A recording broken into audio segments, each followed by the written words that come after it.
বর্তমানে ভাই আমাদের চলার খুব কষ্ট হচ্ছে। যে অটো চলছে রাস্তাঘাটে ওরা 50 টাকার খ্যাপ নিয়ে যায় 30 টাকায়, 100 টাকার খ্যাপ নিয়ে যায় 60 টাকায়। ভাইয়া আমরা এভাবে চলতে পারি না, আমাদের খুব কষ্ট হচ্ছে। তা আমাদের প্রশ্ন হলো কি, আমরা বিগত 7-8 বছর ধরে আমি রিক্সা চালাই, পায়ে রিক্সা। আমার প্রশ্ন হলো কি, আমরা দেখিনি কখনো অটো রিক্সা এইভাবে চলাচল করতে। রাস্তায় চলছে হাসিনার আমলে গাড়ি চলছে অটো, কিন্তু চিবায় চাবায় ভিতরে চলছে। এই ধরনের রাস্তায় বিএপি রোডে যেভাবে ওরা গাড়ি চালায় নিয়ন্ত্রণ ছাড়া, এভাবে আমি কখনো, আমার এই বয়স 45 বছর বয়স আমার, আমি দেখিনি কখনো এই ধরনের মানে অটো চলা আমি দেখিনি। হাসিনা পলানোর পরে অটো কিভাবে যে আমাদের ঢাকা সিটিটাকে গ্রাস করে ফেলেছে তা বলার মতো না। বলতে পারি, মানে মুখ দিয়ে বলাটা সম্ভব হচ্ছে না। এমন একটা আচরণ, তারা কোথাও কোনো রাস্তা তারা বাকি রাখে নাই, সমস্ত রাস্তার ভিতরে তাদেরকে পাওয়া যাবে। এবং কি ভাই আমি বলতে চাই, আমরা সব সময় পায়ের গাড়ি চালায় 1000-1200 টাকার কাজ করেছি আমরা, আমাদের সংসার খুব সুন্দর চলছে, আমরা ছেলেবেলেদের নিয়ে আমরা ভাত খাইছি, খুব ভালো আছিলাম। বর্তমানে ভাই আমাদের চলার খুব কষ্ট হচ্ছে। যে অটো চলছে রাস্তাঘাটে ওরা 50 টাকার খ্যাপ নিয়ে যায় 30 টাকায়, 100 টাকার খ্যাপ নিয়ে যায় 60 টাকায়। ভাইয়া আমরা এভাবে চলতে পারি না, আমাদের খুব কষ্ট হচ্ছে।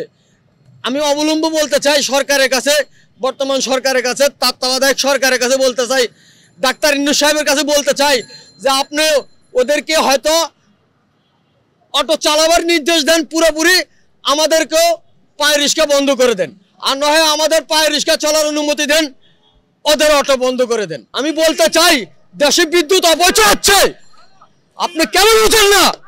এই দেশে বিদ্যুৎ অপচয় হচ্ছে, আপনি দেখেন। যদি বিদ্যুৎ যদি অপচয় না হয় তাহলে আমি যে মুখ দিয়ে বলতেছি আমার বিচার করবেন।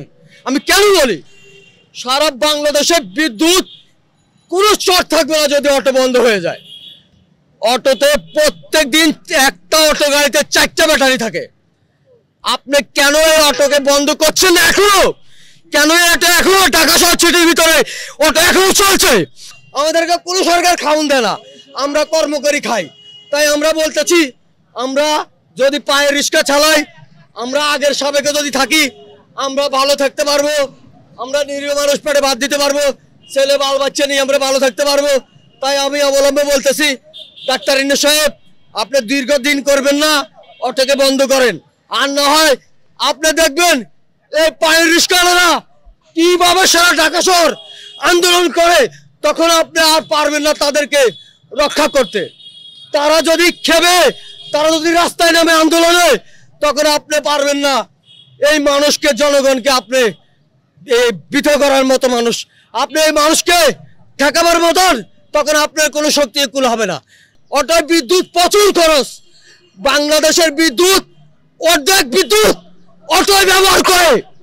আমি বললাম যদি আমার কথা সত্যি হয় তাহলে আমাকে জিজ্ঞেস করবেন আমি কেন কথা বলছি।